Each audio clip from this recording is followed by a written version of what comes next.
എൻ്റെ പേര് ഡയസ് തങ്കച്ചൻ. ഞാൻ കോതമംഗലത്ത് നിന്ന് വരുന്നു. ഞാൻ ഉടമ്പടി എടുത്തത് ഈ കഴിഞ്ഞ ജാനുവരി 8-ാം തീയതിയാണ്.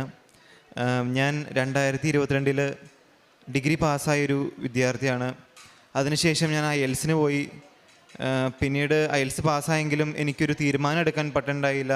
പുറത്തേക്ക് പോകണോ വേണ്ടയോ, എനിക്ക് ഭയങ്കര ബുദ്ധിമുട്ടൊക്കെ ആയിരുന്നു.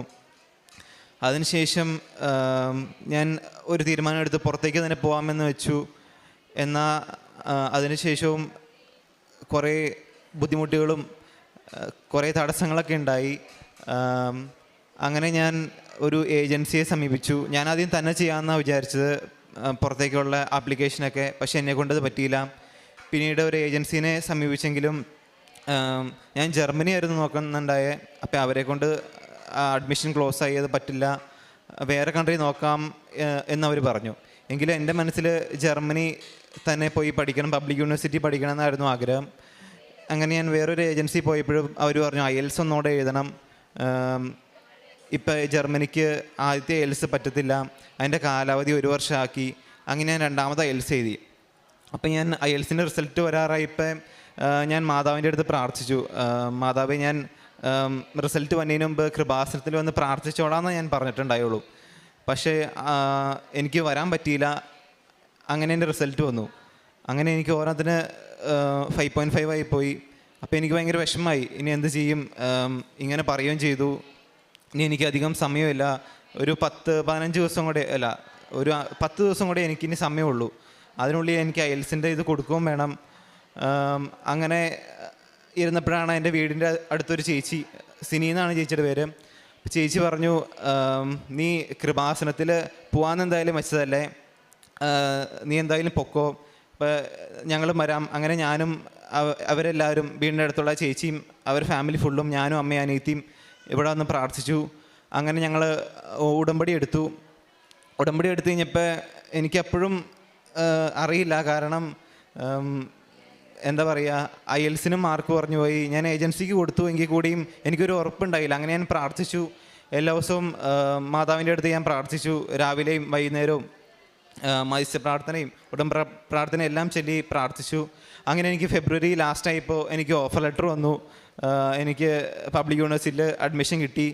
എങ്കിലും അതിനുശേഷം കുറേ തടസ്സങ്ങളൊക്കെ ഉണ്ടായി. എനിക്ക് വിസ സ്ലോട്ട് കിട്ടണ്ടായില്ല. അങ്ങനെ 10-45 ദിവസത്തിന് ശേഷം ഞാനിങ്ങനെ പ്രാർത്ഥിച്ച്, എനിക്കിന്ന് പള്ളിയിൽ കൺവെൻഷൻ നടക്കുമായിരുന്നു. അത് കഴിഞ്ഞ് ഞാൻ തിരിച്ചു വന്നപ്പോഴാണ് എനിക്ക് വിസ സ്ലോട്ട് ഓപ്പണായി എന്നുള്ള നോട്ടിഫിക്കേഷൻ വന്നത്. അങ്ങനെ ഞാൻ ബാംഗ്ലൂർ വിസ സ്ലോട്ട് കിട്ടി. എങ്കിൽ കൂടിയും ഞാൻ മാതാവിനോട് അന്ന് ഞാൻ പ്രാർത്ഥിച്ചു, ബാംഗ്ലൂർ വരെ പോകാൻ ഭയങ്കര ബുദ്ധിമുട്ടാണ്, കൊച്ചിയിൽ കിട്ടുമായിരുന്നെങ്കിൽ നല്ലതായിരുന്നു എന്ന് പറഞ്ഞു. അങ്ങനെ പിറ്റേ ദിവസം കൊച്ചിയിൽ ഓപ്പണായി. അത് കഴിഞ്ഞിട്ട് ഞാൻ ബാംഗ്ലൂർ ക്യാൻസൽ ചെയ്തിട്ട് കൊച്ചിയിൽ സ്ലോട്ട് എടുത്തു. എന്നിട്ട് ഞാൻ ഏജൻസിക്കാരെ അടുത്ത് ഈ കാര്യം പറഞ്ഞപ്പോൾ പറഞ്ഞു, അത് നീ ചെയ്ത് ഭയങ്കര റിസ്ക് ഉള്ള ഒരു കാര്യമാണ്, എന്തോ ഒരു ഭാഗ്യം കൊണ്ട് മാത്രമാണ് നിനക്ക് അങ്ങനെ കിട്ടിയത്. അല്ലെങ്കിൽ നിനക്ക് 2 സ്ഥലത്തും വിസ സ്ലോട്ട് ബുക്ക് ചെയ്യാണ്ട് അത് ക്യാൻസലായി പോയേനെ, എന്തോ ഭാഗ്യമുണ്ട്. അപ്പോൾ എനിക്ക് മനസ്സിലായി മാതാവിൻ്റെ കൂടെയുണ്ട്. അങ്ങനെ ഞാൻ ഏപ്രിൽ 5-ാം തീയതി വിസയ്ക്ക് വെച്ചു. അങ്ങനെ എനിക്ക് മെയ് 9-ാം തീയതി അതിൻ്റെ ഇടയ്ക്ക് ഞാൻ പ്രാർത്ഥിച്ചുകൊണ്ടിരുന്നു. ഞാൻ വിസയ്ക്ക് പോകുമ്പോഴൊക്കെ ഞാൻ കാശ് രൂപം കൈപ്പിടിച്ചുകൊണ്ടാണ്, വിസയ്ക്ക് വയ്ക്കാൻ പോയപ്പോഴും എല്ലാത്തിനും കാശ് രൂപം കൈപ്പിടിച്ചുകൊണ്ടാണ് പോയത്. പോണതിന് മുമ്പ് ഞാൻ തലയിൽ തൈലം കൊണ്ട് കുരിശ് വരച്ചിട്ടും കൂടിയാണ് ഞാൻ പോവാറ്. അങ്ങനെ 10-ാം തീയതി എനിക്ക് വിസ കിട്ടി. എങ്കിലും അതിൻ്റെ അകത്ത് വലിയൊരു മിസ്റ്റേക്ക് വന്നു. ഇഷ്യൂ ഡേറ്റും എക്സ്പയറി ഡേറ്റും സെയിം ഡേറ്റാണ് വന്നത്. അപ്പോൾ എനിക്ക് വീണ്ടും എന്തോ പോലെ ആയിപ്പോയി. കാരണം ഇങ്ങനെ വിസയിലും വലിയൊരു മിസ്റ്റേക്കാണ് വന്നേക്കണേ. എനിക്ക് എന്ത് ചെയ്യണമെന്നറിയില്ല. അപ്പോൾ ഞാൻ പ്രാർത്ഥിച്ചു. പിന്നീട് അപ്പോൾ എനിക്ക് മെയിലൊക്കെ അയച്ചതിന് റിപ്ലൈ വന്നു. ഞാൻ അവിടെ കൊണ്ടുപോയി കൊടുത്തു, പാസ്പോർട്ട് തിരിച്ച് കൊണ്ടുപോയി കൊടുത്തു. അപ്പോഴൊക്കെ എൻ്റെ കയ്യിൽ കാശ് രൂപവും ഞാൻ നല്ല രീതിയിൽ പ്രാർത്ഥിച്ചിട്ടാണ് പോയത്. അങ്ങനെ എനിക്ക് മെയ് 20-ാം തീയതി വിസ വന്നു. പബ്ലിക് യൂണിവേഴ്സിറ്റിയിൽ അഡ്മിഷൻ എല്ലാം ഓക്കെ ആയി. പിന്നെ ഇതിന് പോകണതിന് ഭയങ്കര ക്യാഷ് അത്യാവശ്യം ചിലവുണ്ടായി. ഞാൻ ആദ്യം ലോൺ എടുക്കണമെന്നാണ് കരുതിയത്. എങ്കിലും ദൈവത്തിൻ്റെ അനുഗ്രഹം കൊണ്ട്, മാതാവിൻ്റെ അനുഗ്രഹം കൊണ്ട് എനിക്ക് ലോണൊന്നും എടുക്കേണ്ട വന്നില്ല. എൻ്റെ ചാച്ചന്മാരും ചേട്ടായിമാരൊക്കെ എന്നെ ഹെൽപ്പ് ചെയ്തു, ഫിനാൻഷ്യലി ഹെൽപ്പ് ചെയ്തു. അങ്ങനെ ഞാൻ ഈ മെയ് 30 എനിക്ക് ജർമ്മനിക്ക് പോകാൻ എല്ലാം സെറ്റായി. ഞാൻ ടിക്കറ്റ് എടുത്തു. മാതാവിന് വളരെയധികം നന്ദി. പഠിക്കാൻ എനിക്കവിടെ ഫീസില്ല ജർമ്മനിയിൽ. എനിക്ക് പബ്ലിക് യൂണിവേഴ്സിറ്റിയിലാണ് കിട്ടിയേക്കണേ. അതുകൊണ്ടും എനിക്കിപ്പോൾ അതിൻ്റെ അകത്തൊക്കെ വളരെയധികം സന്തോഷമുണ്ട്. മാതാവിനോട് വളരെയധികം നന്ദി പറയുന്നു. കൂടാതെ എൻ്റെ അനിയത്തിക്ക് വേണ്ടി ഞാൻ പ്രാർത്ഥിച്ചായിരുന്നു. അവൾ എൻ്റെ അടുത്ത് പറഞ്ഞു, ഉടമ്പടി എടുക്കുമ്പോൾ എനിക്ക് വേണ്ടി പ്രാർത്ഥിക്കണം, ഞാൻ 3rd ഇയറിലെ എക്സാം എഴുതിയിരിക്കുകയാണ്. അവൾക്ക് ഭയങ്കര പേടിയായിരുന്നു, ഭയങ്കര ടഫായിരുന്നു. അപ്പോൾ ഞാൻ അവൾക്ക് വേണ്ടിയും ഉടമ്പടി എടുത്ത് പ്രാർത്ഥിച്ചു. അങ്ങനെ അവൾക്ക് ഭയങ്കര ടെൻഷനും പേടിയൊക്കെ ഉള്ള ആളായിരുന്നു. എങ്കിൽ കൂടിയും ഒരു കുഴപ്പമില്ലാണ്ട് അവൾക്ക് ഫസ്റ്റ് ക്ലാസ്സോടുകൂടി മാതാവ് അവളെ പാസ്സാക്കി. പിന്നെ എൻ്റെ ഒരു ഫ്രണ്ട്, അവൻ ജർമ്മൻ പഠിച്ചു, 1.5 കൊല്ലം കൊണ്ട് ജർമ്മൻ പഠിച്ച് B2 പാസ്സായി. എങ്കിൽ കൂടിയും അവന് ഒരു 1.5 കൊല്ലമായിട്ടും ഇൻ്റർവ്യൂ ഒക്കെ വരുന്നുണ്ടെങ്കിലും അവന് അറ്റൻഡ് ചെയ്തിട്ടും അത് പാസ്സാവുണ്ടായില്ല. അങ്ങനെ ഞാൻ അവന് വേണ്ടിയും പ്രാർത്ഥിക്കുന്നുണ്ടായി. ഞാൻ ജാനുവരിയിലാണ് ഉടമ്പടി എടുത്തത്. അങ്ങനെ അവന് പ്രാർത്ഥിച്ച് അവന് ഫെബ്രുവരി ആയപ്പോഴതിനും ഒരു ഇൻ്റർവ്യൂ കിട്ടി. അവനെല്ലാം ഓക്കെ ആയി, വിസയും കിട്ടി. ഏപ്രിൽ ഫസ്റ്റ് വീക്ക് അവൻ കയറിപ്പോയി.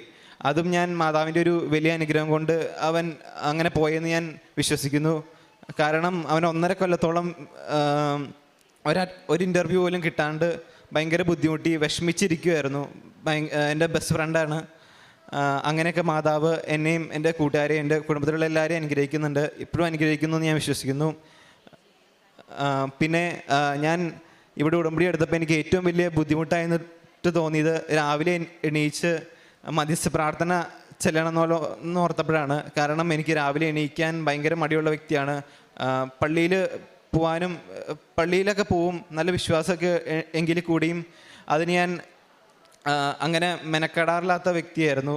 പക്ഷേ ഉടമ്പടി അതിന് ശേഷം എനിക്ക് പറ്റാവുന്ന എല്ലാ ദിവസവും തന്നെ ഞാൻ പള്ളിയിൽ പോവും. രാവിലെ എനിക്ക് എല്ലാ ദിവസവും ഞാൻ 5:30 എണീറ്റ് പ്രാർത്ഥിക്കാനും പറ്റി. ഒരു ദിവസം പോലും എനിക്ക് മുടക്കം വന്നില്ല. എനിക്ക് പേടിയായിരുന്നു അത് മുടക്കം വരുമില്ലയോ എന്നുള്ളത്. പക്ഷേ എന്തോ അത്ഭുതം എന്നുള്ള രീതിയിൽ എനിക്ക് എല്ലാ ദിവസവും രാവിലെ എണീറ്റ് പ്രാർത്ഥിക്കാനും എല്ലാം ചെയ്യാനൊക്കെ സാധിച്ചു. പിന്നെ എനിക്ക് എൻ്റെ മമ്മിയുടെ ഹെൽപ്പ് ചെയ്തതുകൊണ്ട് എനിക്ക് നല്ല രീതിയിൽ പാവപ്പെട്ടവർക്ക് ഫുഡൊക്കെ കൊടുക്കാൻ എല്ലാ വെള്ളിയാഴ്ചയും ഒക്കെ സാധിച്ചു. പിന്നെ എനിക്ക് പറ്റാവുന്ന രീതിയിൽ ഞാൻ ഞങ്ങളുടെ പള്ളിയിൽ ഇങ്ങനെ പാവപ്പെട്ടവർക്ക് ഫണ്ട് കൊടുക്കുന്ന ഒരു ഓർഗനൈസേഷൻ ഉണ്ട്, അവർക്കൊക്കെ എനിക്ക് ഫണ്ട് കൊടുക്കാനും അല്ലാത്ത രീതിയിൽ കൊടുക്കാനും എനിക്ക് സാധിച്ചു. പിന്നെ എനിക്ക് ജീവിതത്തിൽ വളരെ വലിയ മാറ്റങ്ങളൊക്കെ സംഭവിച്ചു. കുമ്പസാരിക്കാനും 2-3 ആഴ്ച കൂടുമ്പോൾ എനിക്ക് നേരത്തെ ഞാൻ 2 മാസമോ അല്ലെങ്കിൽ 1.5 മാസം കൂടുമ്പോഴാണ് ഞാൻ കുമ്പസാരിച്ചുകൊണ്ടിരുന്ന ആളായിരുന്നു. പക്ഷേ ഇതിന് ശേഷം എനിക്ക് ഇടയ്ക്ക് പോയി കുമ്പസാരിക്കണം എന്നൊക്കെ ഒരു തോന്നലൊക്കെ തോന്നി തുടങ്ങി.